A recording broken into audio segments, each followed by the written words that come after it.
All right, guys, strap it in. This one's wild. Ugly. All right, this ain't too bad yet. This ain't too bad. But wait for it. Wait for it. Oh, I got some dust up there. Some dust, some grime. Ooh. Ooh. All right, now it's getting nasty. Okay. Filthy. Mm-hmm. So this is what we were working with, guys. We had no clue what we were walking into. Ooh. Those are not leather. Those are not leather seats. Those are not leather seats. Oh man! I almost dropped the camera. Oh man! How'd that smell? Man, it was wild in here. So carpets. Oh. This thing had been sitting for a minute. All right, so let's start on the seat. I'm gonna break it down for you guys. As you see, I am doing layer by layer drill brushing. Lightly, layer by layer, layer by layer. What I'm doing is I'm trying to break down this moisture barrier. This stuff is not penetrating the actual material yet because it's on the surface still. So as you can see, I'm kind of blotting down because I don't want anything to go into the material. If I were to try to extract, if I were to try to, oversaturate, what's going to happen is that's going to go into the fabric. I want to get it above the fabric. I want to pull all of this dirt and grime out. I want to surface it and then wipe it up. So as you can see, as soon as I'm done drilling, I'm wiping it up. And after a few passes, you'll start to see the actual material expose itself, and you'll start to see the texture on the material itself. I see that you're doing section by section. Yes, small section by small section, because I don't want anything to dry. I don't want anything to start to absorb into the material itself. So as you can see, section by section, I sped this up. Obviously, I'm not going that fast, but I sped it up for video purposes.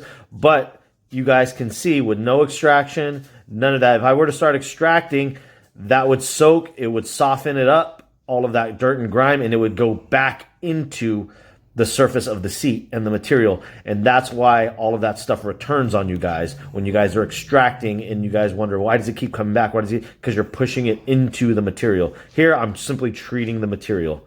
And as you can see, within a few minutes, I think it took me a total of the entire seat, maybe about 35 minutes to get that entire seat clean. But I don't have to worry about it coming back. Also, what the video is not showing, Joel was also cleaning off his brush. Yes, I was cleaning the brush, making sure that it was not transferring any dirt. Look at that. That's first pass. That's before steam. And while I was doing that, of course, Sal was getting down with the Tornador. He was working on the other seat, doing the small stain removal.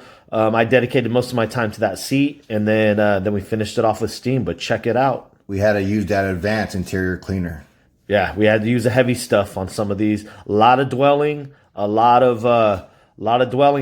of technique on this, guys, because a vehicle this old, the materials just don't hold up as well, and they can be damaged. There's obviously some staining that's going to be there, but I think we knocked this one out the park. And then shout out to Bougie. We used a lot of towels. Yeah. Throwaway towels, just towels that we're not even going to wash. Oh yeah, we pulled out a lot of the Kirk Franklin towels, those yellow joints. You guys know what we're talking about, and we just tossed those. We're not trying to bring any of those back. Headliner needed some work too. That's looking all good now. The door jambs on this vehicle, there was mud in there. Yeah, these door jambs were beat, but check out the upholstery now. All of it, nice, steam, freshened up, clean.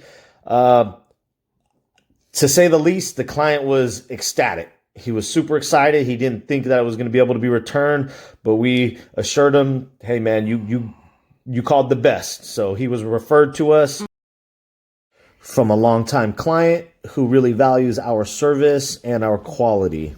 So as you can see, great turnaround, another client happy. Not to mention the outside of this vehicle was more beat up than we expected. This thing had been sitting, so this was not one of those vehicles that you can just give a wash. We washed it twice. We usually don't do a pre-wash, but we pre-washed this one. Wheels got the acid. The vehicle got the acid, the clay bar, the iron remover. It got the business, this exterior. Look at all this grime, just leaves, dirt. Every crack and crevice was just packed with dirt, leaves, you name it, it was in there. Even inside these emblems,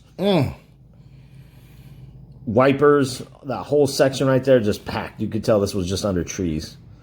And then this is after. This is after the clay bar. We did not polish this vehicle. We were able to restore some shine with the little help of Bead Maker, some Dream Maker, even a little bit of paint gloss. We hit acid with the emblems, retouched all the black.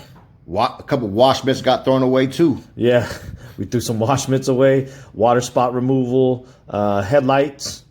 So this thing's looking nice. Client was happy. Client was very, very happy. There you go, guys. That's how you turn a disaster into a diamond. Catch you guys on the next one.